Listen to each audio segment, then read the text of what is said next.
day, everyone. Happy to be here again, continuing the short insights over the CTA LTM version 3 syllabus, our latest released syllabus, which focuses on managing the test activities of a project. With today, I will continue with another important and one of my favorite topics, stakeholder relationships. Some words about myself first that you may have heard before. I am Ecaterina Irina Manole. I am a dedicated quality enthusiast in all the matters I handle for more than 15 years as a product owner, as testing generalist, trainer, coach, and mother.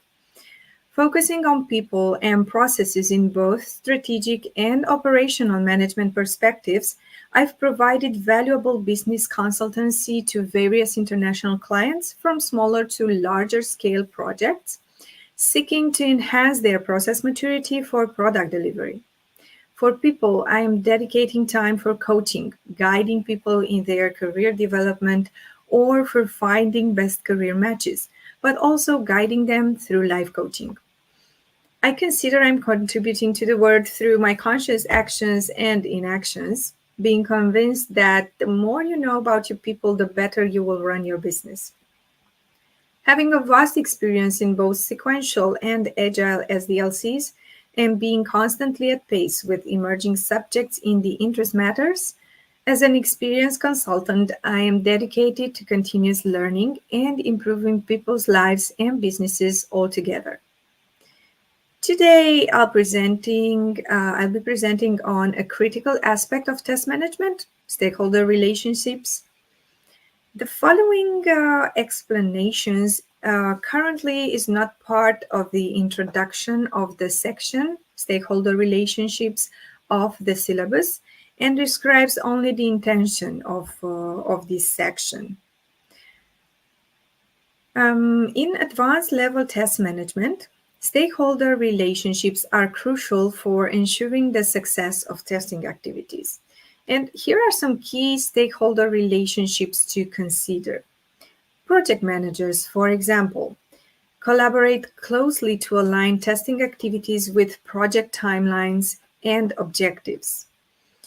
Developers, they work together to understand the technical aspects and ensure that testing covers all necessary areas. Business analysts, they ensure that the testing aligns with business requirements and user needs. Quality assurance teams, they coordinate to maintain high standards and consistency in testing processes. And users, they gather feedback to ensure the product meets user expectations and requirements. Senior management, they communicate the value and the progress of test activities to secure ongoing support and resources. The external vendors, they manage relationship with third-party providers who may supply tools, services, or components for testing. Now, effective stakeholder management involves clear communication between these parties, understanding each of the stakeholder needs, and addressing any conflicts that arise. This ensures that all parties are aligned and working towards the common goal of delivering a high-quality product. Today, I will be focusing on cost of quality and the cost-benefit relationship of testing. This topic is essential for understanding how to optimize testing efforts to deliver high business value to the stakeholders without incurring unnecessary costs and delays. The concept of cost of quality is central to test management. It refers to the total costs involved in ensuring that a product is of high quality, including the costs related to defects. These costs are classified into four categories.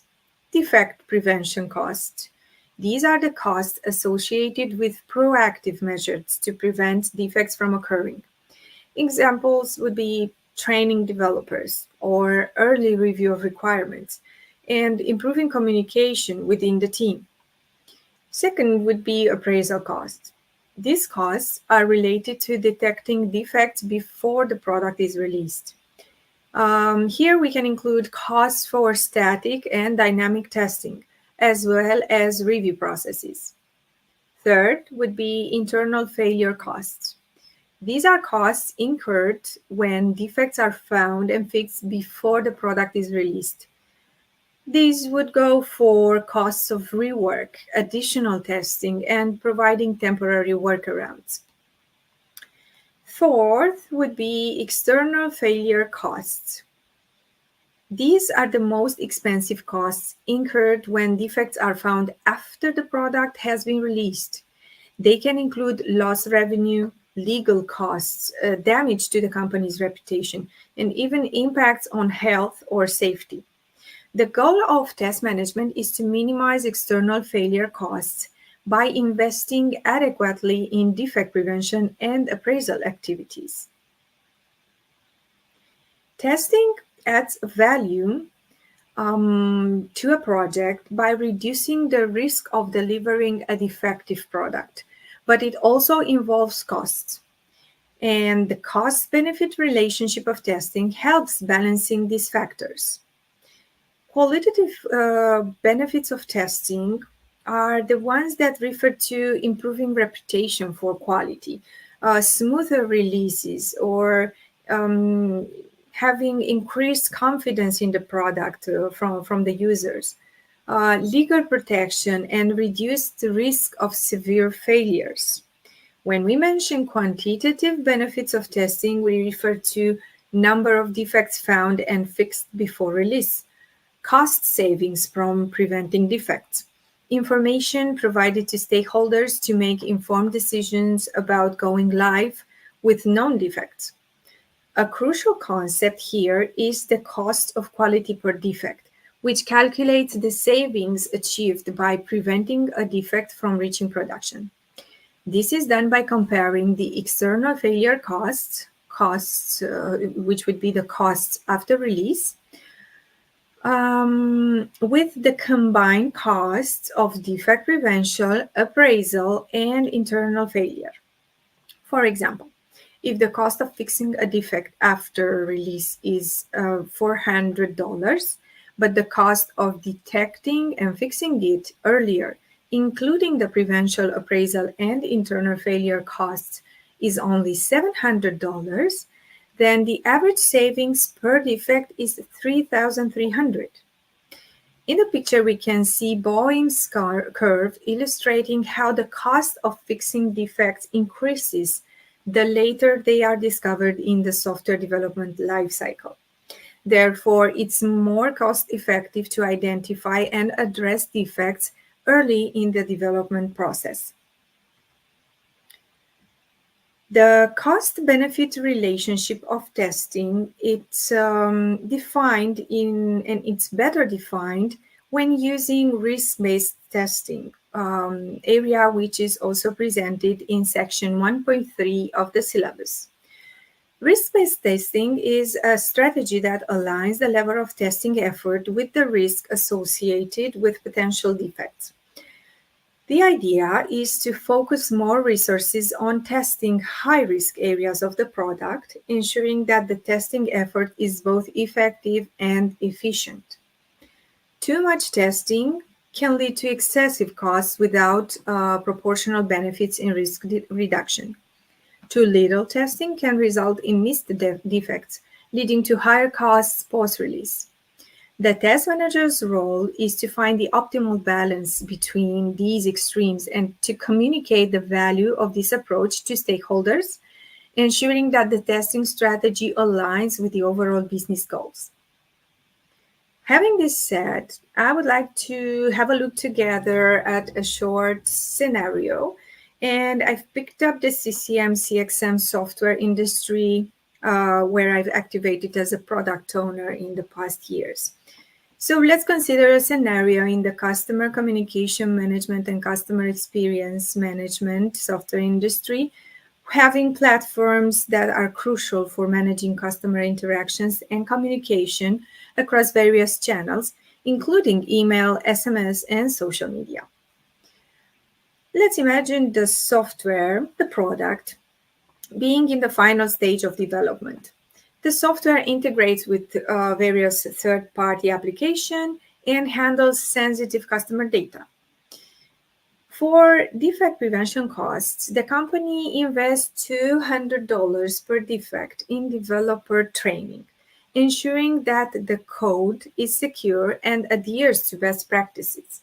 This also includes early reviews of user stories to clarify requirements and reduce misunderstandings. Appraisal costs.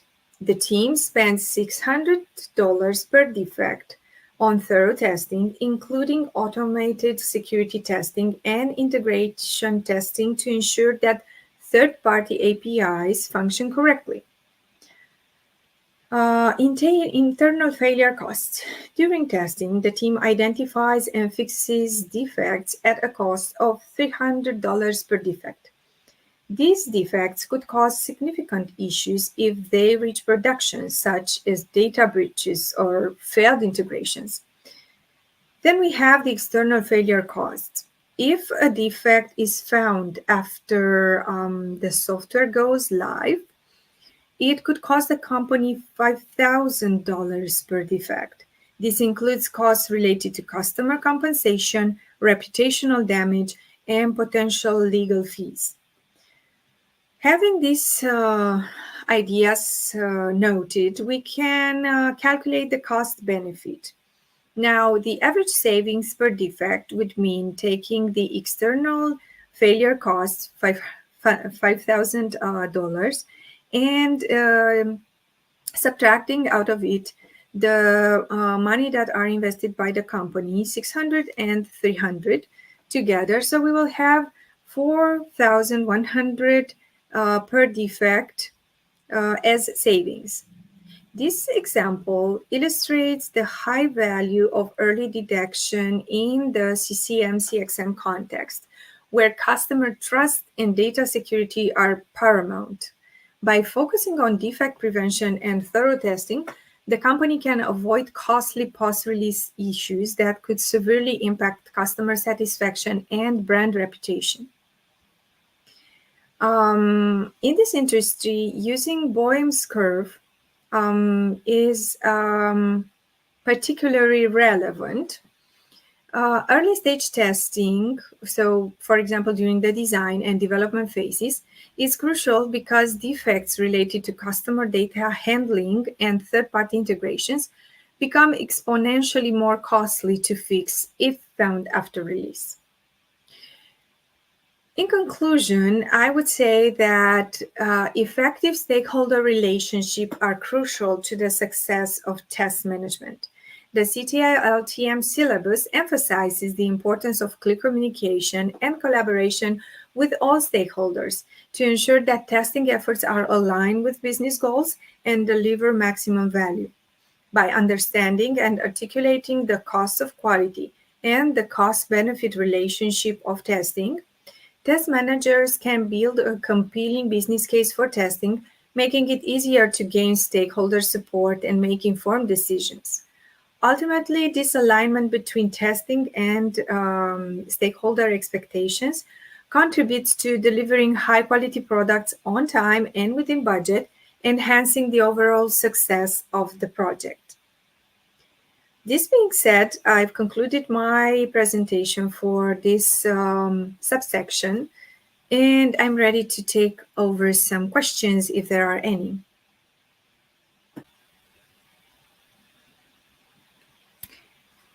First question, how does the cost of quality framework help a test manager justify the value of testing to stakeholders? Okay. The cost of quality framework helps a test manager quantify the costs associated with different types of quality activities, such as defect prevention, appraisal, internal failure, and external failure.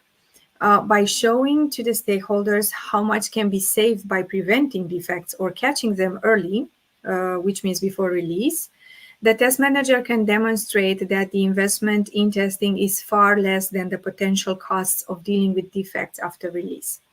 This quantitative analysis provides a compelling business case for adequate testing investment.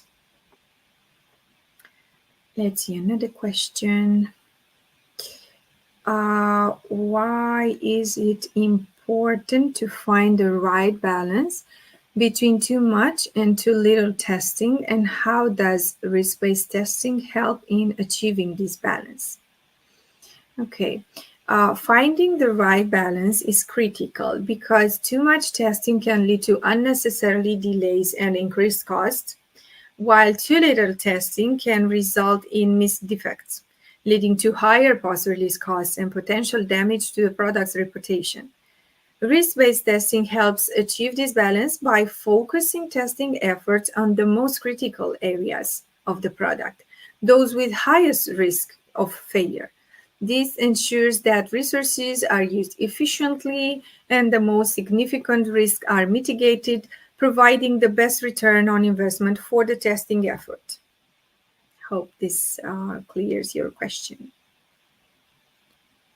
Okay, next one. Why is Boehm's curve important in the context of cost-benefit analysis in testing? Boehm's curves illustrates the relationship between the time in the software development lifecycle and when a defect is found and the cost of fixing that defect. The curve actually shows that the cost of fixing a defect increases significantly the later it is discovered in the software development lifecycle. This highlights the importance of early testing and defect prevention, as identifying defects earlier reduces the overall costs of quality. In the context of cost-benefit analysis, the Boehm's curve supports the argument for investing in early-stage testing to minimize the more substantial costs associated with late defect discovery. Hope this clears the question. Also, I will keep an eye on the comments in case there are any more questions. I would be happy to answer them on LinkedIn or in the comments. Thank you.